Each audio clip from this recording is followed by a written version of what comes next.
Abertura. Fundo azul. Linha branca horizontal se divide em duas e forma um quadrado que logo se desfaz. Círculo se divide horizontalmente em outros coloridos e se desfazem. No centro, repórter Justiça. Imagens. Acnur ONU. Cano de arma escondido em buraco. Homem atira com fuzil por trás de muro. Guerras, conflitos, perseguições, falta de condições mínimas de sobrevivência ou de postos de trabalho e chances para estudar. São muitos os motivos que levam uma pessoa a abandonar o seu país de origem por vontade própria ou Refugiados de não. várias idades reunidos em fila. Polícia e cidadãos em conflito urbano. Os imigrantes são aqueles motivados pelas oportunidades de uma vida melhor em outro país. No Brasil, entre 2011 a 2018, Imagens, foram TV registrados quase 500 mil imigrantes de longo termo, que permanecem mais que um ano no país. Em 2018, os venezuelanos estavam no topo da lista, seguidos pelos haitianos, colombianos, bolivianos e uruguaios. Imagens. Arquivo pessoal. Foto de É o formatura. caso do africano Johnson, que veio para o Brasil em 2011 para fazer graduação em Minas Gerais. Depois de se formar em engenharia, ele decidiu fazer mestrado e continua os estudos sem planos de voltar para Benim, país onde nasceu. Naquela época, quando eu ia nas embaixadas Johnson Mensah, procurar engenheiro as, hídrico. as oportunidades de estudo fora do país, surgiu duas oportunidades. Era ir para o Marrocos para cursar a graduação e a segunda oportunidade que surgiu para mim era ir para o Brasil. Então, eu me candidatei para as duas vagas. Só que o resultado do Brasil saiu primeiro e falei, então vou para o Brasil.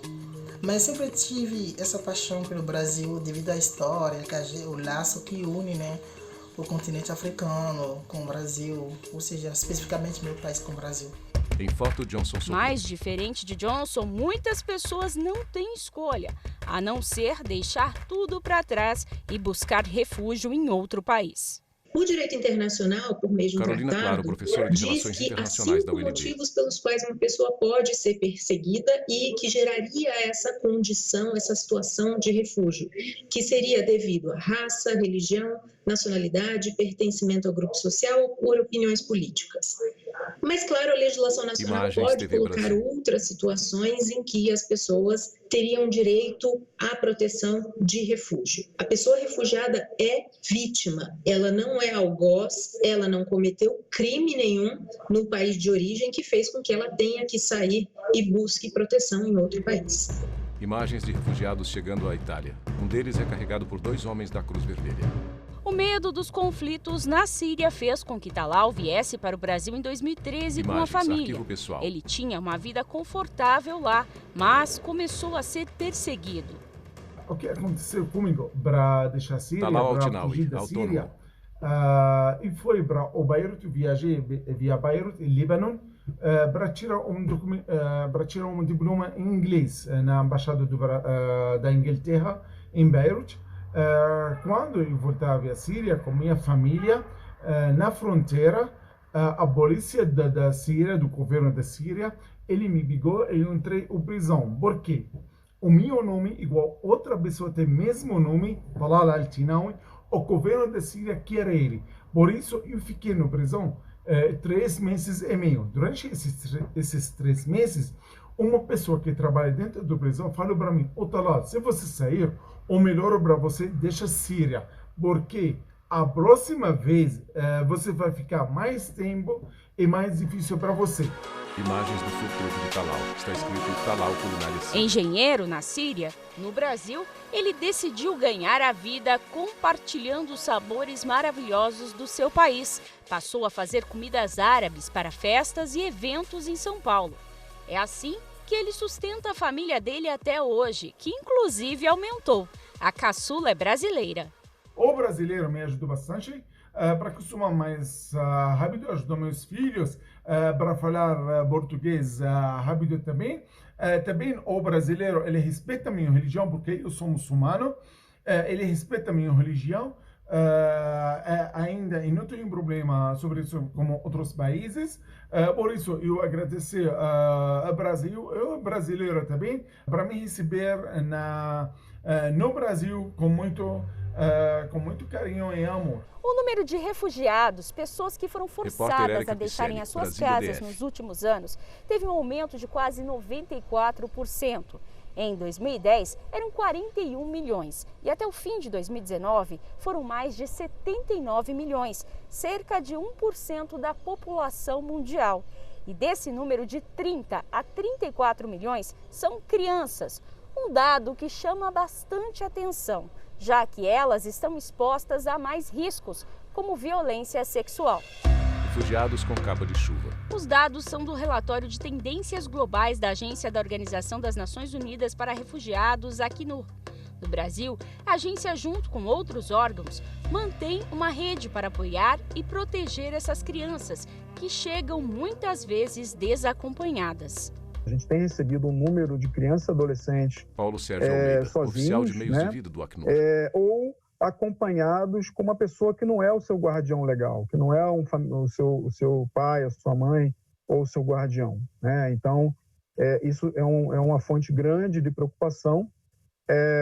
Isso lá em Roraima também tem sido tratado pelos conselhos tutelares, né? A gente tem um trabalho junto aos conselhos tutelares para que possam apoiar essas crianças que chegam nessa situação, né? E em conjunto com outras organizações, né, das Nações Unidas, da sociedade civil. Imagens TV Brasil, pelo alto fronteira entre Brasil e Venezuela. O fluxo de refugiados e imigrantes vindos da Venezuela é o maior êxodo da história recente da América Latina.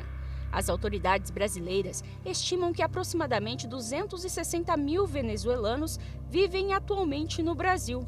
Até julho de 2020, mais de 130 mil solicitações de reconhecimento da condição de refugiado foram registradas por eles. O Brasil tentou, inicialmente, reconhecê-las por meio de uma residência temporária, enfim, tentou alguns subterfúgios na própria legislação para reconhecer as pessoas, para documentar essas pessoas. Apenas em 2019, apenas em junho, final de junho de 2019, o Brasil reconheceu que todas as pessoas venezuelanas que vêm da Venezuela, chegando no Brasil, podem potencialmente, quase que com certeza, estarem numa situação de refúgio.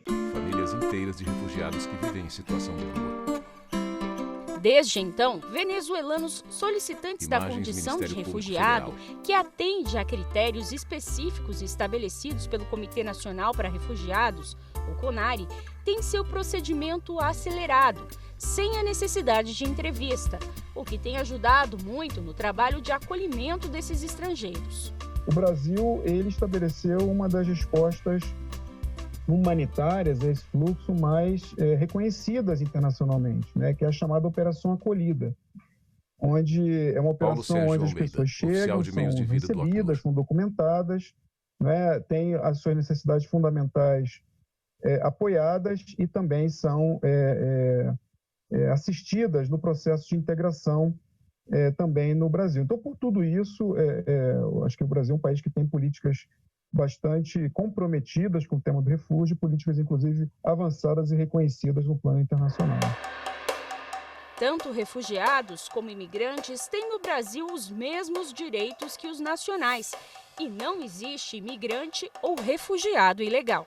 Não existe por trás desse discurso essa ideia de criminalizar e de fazer com que as pessoas que não trabalham com o tema, que não conhecem refúgio, que não conhecem as questões, principalmente de migração forçada, também repitam esse chavão de que qualquer pessoa que está desesperada tentando entrar em outro país seria criminosa ou seria ilegal. Então é bastante importante a gente não utilizar a expressão imigrante legal, mas sim imigrante indocumentado ou irregular, quando a pessoa não tem autorização para ficar no país. A Lei Brasileira de Refúgio de 1997 trata como refugiados pessoas que são ameaçadas e também que buscam segurança diante de situações de violações de direitos humanos. E a Lei de Imigração de 2017 trata o movimento migratório como um direito humano. Acho que a legislação brasileira ela atende a muitas das necessidades dos refugiados, apresenta um quadro de proteção, né, um compromisso com a questão do refúgio que é muito importante, né? É um sinal bastante claro que o Brasil dá para o mundo e principalmente para aquelas pessoas que eventualmente estejam, né, passando por necessidade, né, que sejam refugiadas para procurarem o Brasil, porque aqui vão encontrar um espaço de acolhimento. Família com bagagens caminha a pé por estrada de terra. Outro grupo em situação de ainda mais vulnerabilidade são os apátridas, que somam cerca de 10 milhões no mundo. Apátridas são aquelas pessoas que não têm nacionalidade, Claro, ou porque nasceram sem, porque a legislação do país de origem não permitia a aquisição, o reconhecimento daquela nacionalidade, ou porque em algum momento da vida perderam a nacionalidade. Há várias formas pelas quais a pessoa pode perder a nacionalidade, pode nascer sem uma nacionalidade. Imagens, arquivo pessoal. Essa era a situação de Maha Mammo e seus 2 irmãos. Filhos de um casamento interreligioso no Líbano, considerado ilegal no país, eles nasceram apátridas. Quando eu tenho uma alergia, que chama urticária, quando essa alergia me ataca, eu tenho que correr para o hospital. Primeira vez que eu teve que ir para a emergência, a primeira pergunta foi: quem é você? Eu não tinha nada para apresentar. Até que a minha amiga Nicole apresentou os documentos dela, para a gente conseguir me medicar dentro do hospital. Então os problemas eram maiores do que você imaginava e esperava. Depois de 10 anos tentando ser aceitos por embaixadas em todo o mundo, receberam um sim do Brasil. Foi em 2014, quando o país abriu as portas para os refugiados sírios. Mas o recomeço dos irmãos não foi fácil. Depois de um mês de a gente conseguir nosso refúgio, eu perdi meu irmão. Meu irmão foi assassinado numa tentativa de assalto em Belo Horizonte, no Brasil. Ele faleceu como apátrida, mas a dignidade humana dele, o de qualquer apátrida, é quando você morre, você não tem certidão de óbito. Mas para ele, a gente conseguiu dar um mínimo de dignidade humana.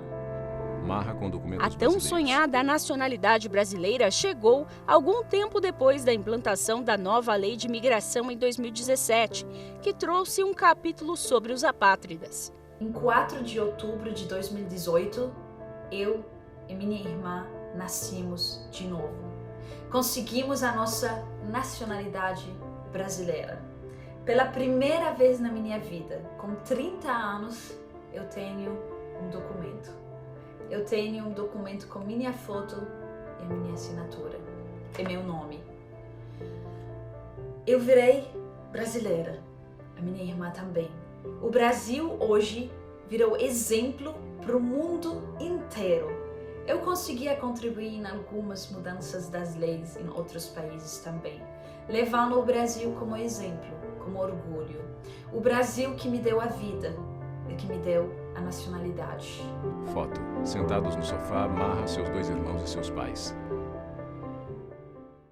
Cortiço com várias roupas estendidas em varais. O repórter Justiça vai para o intervalo e, na volta, a repórter Larice Neves vai mostrar os desafios que os refugiados enfrentam para começarem uma nova vida aqui e também o fluxo migratório deles pelo país. A gente volta já. Vinheta de transição. No Centro, Repórter Justiça. Vinheta de transição. No Centro, Repórter Justiça. Imagens, arquivo pessoal. As imagens que estamos vendo foram gravadas pelo Elvis. Em 2018, o venezuelano saiu da cidade de Anzoátegui, que fica a 383 quilômetros de Caracas, com destino ao Brasil. Pessoas em pé tentam atravessar a rua em forte correnteza. Durante a viagem, o Elvis só comeu o básico. As refeições eram feitas assim. Elvis e 2 pessoas comem ao redor de um banquinho servido de mesa. O copeiro de 24 anos conta que é homossexual. Deixou a Venezuela por causa da política e do preconceito. A situação econômica está muito complicada. Há pessoas que estão morrendo de fome. Elvis Daniel Messias, copeiro. A discriminação é nível muito alto contra as pessoas LGBT, já que ninguém tem direito.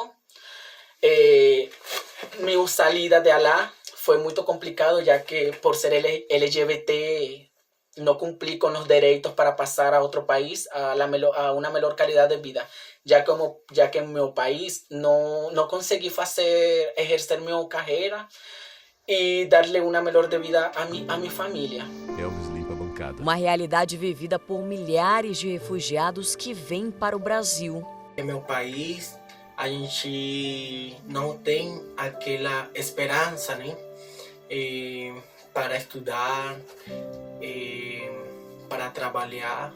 E estou muito orgulhoso do Brasil, né, porque abriu as portas para meus irmãos venezuelanos, né, que vêm atravessando aquela situação, né, que todo mundo conhece Imagens, já. TV Brasil, marco de fronteira entre Brasil e Venezuela. Eles arriscam a própria vida. Ficar é perigoso, mas ir embora também.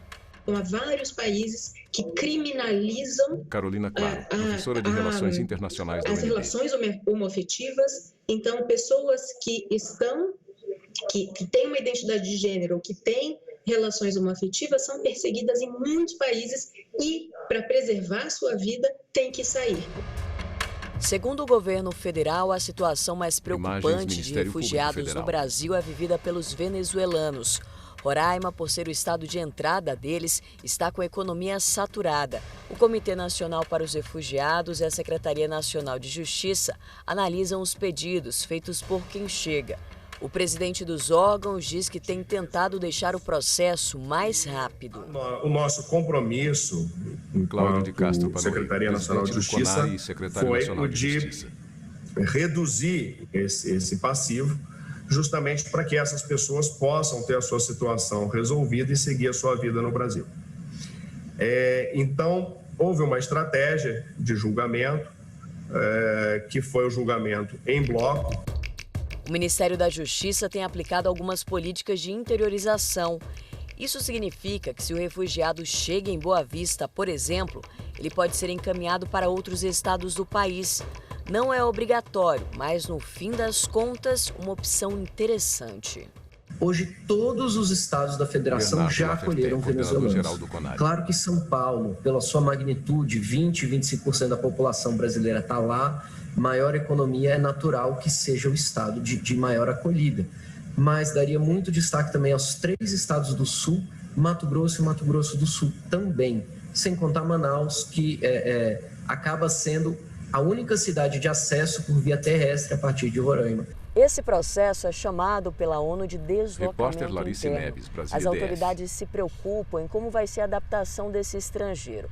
Por isso, primeiro levam em conta se a pessoa tem algum parente ou amigo na região de destino e se há vagas de emprego disponíveis, além de informar como é a cidade que irá encontrar, cultura local e condições climáticas. A gente tem que explicar que em Caicó, no sertão do Rio Grande do Norte, faz muito calor, que está longe da praia, que Fortaleza é quente, mas tem praia, que em Porto Alegre tem frio de 5, 10 graus e que ele vai precisar usar um casaco forte no inverno. A gente tem uma ambientação cultural da região que ele vai. Mulher sorri com criança Se adaptar é um processo que requer esforço e persistência para aceitar novas culturas e mudar hábitos já adquiridos. Fora isso, muitos refugiados têm 1, 2 diplomas, mas demoram a conseguir o reconhecimento da profissão aqui. Me vi forzada a emigrar de mi país debido a la situación que ya todos conocemos, que es política y económica. Allá en Venezuela soy enfermera con una profesión y una experiencia de aproximadamente 12 años. Estoy buscando la oportunidad de revalidar mi documentación para poder ejercer mi profesión y así tener una mejor estabilidad, tanto en mi vida y profissionalmente. A língua também é uma barreira enorme, tanto para os adultos quanto para as crianças. Oi, tudo bem? Vitória Promero, dona de casa. Eu tô com minha família, eu tô com minha mãe, com meu pai, com meu irmão Vitor. Vitória sorri. Essa é a Vitória, de 5 anos. É a filha mais nova do Manuel e da Vanessa. Eles são venezuelanos e estão em Curitiba. Chegaram no Brasil em 2017 por Roraima. A moeda deles desvalorizada trouxe um baque econômico para a família. Eu me preocupo por meus irmãos venezolanos. Manuel Prometo, barbeiro. Em pouco tempo, muito pouco tempo, viraram moradores de rua. Graças a Deus, eu não virei morador de rua, ou se não tinha que voltar a mi país. Graças a Deus dio certo. A los 5 meses pude, trabalhando direto, de segunda a segunda, pude trazer a minha família para no Brasil. E empezamos a ter problemas com os documentos, as filas intermináveis para fazer documentos, porque tem ainda muito venezuelano lá. Você tem que estar na rua de Roraima para saber. A falta de estrutura fez o casal optar pela interiorização. Não tinha emprego, não tinha estrutura, a saúde também estava ficando colapsada, a educação também. Houveram crianças que tiveram que esperar muito tempo para entrar na escola, porque é um povo que não tem estrutura para tanta gente. Em vista de esto, temos que procurar uma saída novamente. O repórter Justiça vai para o intervalo e na volta nós vamos mostrar como a sociedade civil tem se organizado para ajudar os refugiados no Brasil. Há programas e projetos em todas as regiões, de norte a sul. A gente volta já. Vinheta de transição. No centro, repórter Justiça. Vinheta de transição no centro, repórter Justiça. Imagens Acnur ONU. Sequência de imagens. Milhares de refugiados tentam entrar em caçamba de caminhão Coragem, determinação, esperança. Os refugiados precisam de um pouco de tudo isso quando necessitam deixar para trás tudo que têm. E nessa jornada, precisam também de um pouco de sorte para encontrar pessoas como a dona Marluce, de Curitiba. Quando eu me coloco no lugar da outra pessoa e penso como eu gostaria de ser Marluce tratada. Beli, aposentada. Como um pobre que não tem potencial ou como um irmão, como um estrangeiro, como um igual. Isso muda o meu relacionamento com aquela pessoa, porque a solidariedade é alguém que pode ajuda quem não pode. A fraternidade é mais do que isso. A fraternidade é eu me sentir irmã da outra pessoa. Foto de casal e filhos. Isneide é advogada e Imagens, veio da Venezuela em pessoal. 2018 e foi com a ajuda do projeto que conseguiu entrar no mercado de trabalho brasileiro. Ainda tenho dificuldade, mas de não Isneida saber Veiga, falar auxiliar e administrativa. escrever, não ter nada, sou uma mala de roupa. Já hoje tenho um serviço de auxiliar administrativo. Eu consigo falar um pouquinho melhor em português, graças a Deus. Já hemos podido alugar uma casa, já temos trabalho. Hemos podido conquistar, graças a Deus, e sempre dando o melhor de nós, aportando sempre o melhor para conseguir. Homens refugiados sentados e reunidos. Uma corrente de Imagens, solidariedade e Ministério Público fraternidade tem se espalhado pelo Brasil. Ações que também partem de órgãos como o Ministério Público Federal, que promove, junto com outros parceiros, mutirões em áreas de fronteira para ajudar os refugiados com documentação e garantias legais. A resposta dos governantes Michele e Dias da e Gil sociedade Cobre, local a procuradora esse da República. fluxo deve ser de acolhimento, deve ser de melhora das políticas públicas, deve ser de inserção dessas pessoas na sociedade e não uma resposta que gere atos discriminatórios ou que gere discursos xenofóbicos. Inclusive, as políticas de acolhimento, elas estão de acordo com o disposto na Constituição Federal, nos tratados de direitos internacionais, dos quais o Brasil é signatário, e também de acordo com a Lei de Migrações e demais diplomas legais em vigor no Brasil. Há iniciativas do governo federal e da própria Organização das Nações Unidas na tentativa de incentivar empresas a serem mais inclusivas. Nós constituímos uma plataforma chamada Plataforma Empresas com Refugiados, né? O www.empresascomrefugiados.com.br, uma parceria do Acnur, do Pacto Global, né? E da ONU Mulheres. Então, ali, a gente conseguiu mapear uma série de cases de sucesso dessas contratações, né? Empresas que contrataram pessoas refugiadas, né? E que têm história de sucesso para contar. Oficial de meios de vida do Acnur. São pessoas que são resilientes, né? São criativas, trazem inovação, agregam diversidade, né? E, com isso, geram benefícios também para as empresas que os contratam. Bolsas artesanais. Mulher organiza cabide. No Centro-Oeste, o trabalho da Mônica, que auxilia imigrantes e refugiados, principalmente africanos, se destaca. Muitos tinham experiência em moda e foi assim que ela aproveitou o talento deles e criou esta loja em um shopping no centro de Brasília. Bolsas e roupas com estampas africanas. Os olhos se perdem em meio a tanta coisa bonita. Eles importam a matéria-prima da África, tecidos, adereços e combinam tudo com muita criatividade para confeccionar as peças. Que antes esses produtos eram vendidos Mônica em feiras, Alves, né? coordenadora e do agora Comitê de não, eles Refugiados têm do uma Grupo loja Mulheres do dentro do Brasil. shopping, onde todo mundo que aprecia as cores e as roupas dos refugiados, né, alegres, pode chegar até aqui e comprar. Além das compras, os clientes têm na loja a experiência de conhecer uma nova cultura. É um enriquecimento para a cidade de Brasília poder ter uma loja com esse perfil e poder encontrar aqui essas pessoas que vêm com uma história tão diferenciada, uma história de empreendedorismo, de luta, de superação, e eles chegam sempre muito motivados para ter uma vida melhor. Os programas e projetos voltados para os refugiados são muito importantes para que eles possam recomeçar e depois de um tempo andar com as próprias pernas. É bonito demais ver isso. A gente vai conhecer agora a história do Frank. Ele é da Costa do Marfim e está no Brasil há 4 anos. Conseguiu montar sua própria loja de roupas. Tudo com peças criadas por ele mesmo. As criações dele trazem as estampas africanas com adaptações para o gosto do brasileiro. Não foi fácil, né? Porque brasileiro já tem cultura deles, estilista, com roupa lisa. Só quando eu chego aqui, tem que me integrar primeiro dentro do brasileiro para poder mostrar também nossa cultura, nossa moda que a gente tem. Na verdade, não é todo mundo que é mais colorido. Só eu fui adaptar coisa lisa com coisa colorida para a pessoa se adaptar também dentro disso, para poder usar também a colorida, que não é mais, que não é menos também. Frank ajeita a roupa em manequim feminino. O estilista já trabalhava com moda e era reconhecido por isso. Na capital federal trabalhou em confecções para costureiras, até que subiu degrau por degrau e conquistou o próprio negócio.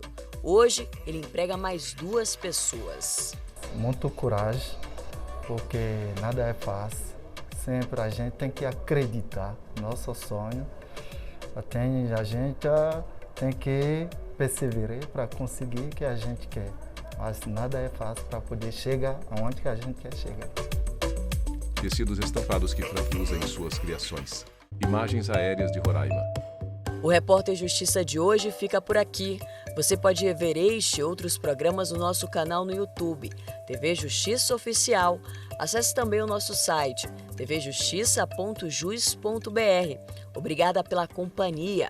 Até mais. Créditos finais. Produção Ana Reis. Reportagem Érica Pisselli e Davi Sineres. Edição de texto Érica Pisselli. Cabelo e maquiagem Eliane Neres. Figurino Darito Oliveira. Cinegrafia Francisco Costa. Jefferson Martins, Lázaro Filho, Lúcio Ribeiro. Luiz Guilherme Paula Dutra. Assistência técnica Carlos Ferreira, Cláudio dos Santos, Joseldo Júnior, Juvenal Alves, Cléber Leite e Paulo Paz. Edição de pós-produção André Eustáquio. Videografismo Lucas Matias. Áudio descrição visual. Roteiro Cainan Leão. Narração Valmir Nascimento. Núcleo de programação Rosa Waza. Núcleo técnico Fábio Guedes. Núcleo de produção de programas Flávia Solidário. Supervisão. Coordenadoria de gestão da TV e Rádio Justiça. Secretaria de Comunicação Social STF. Realização TV Justiça. Essencial 2020.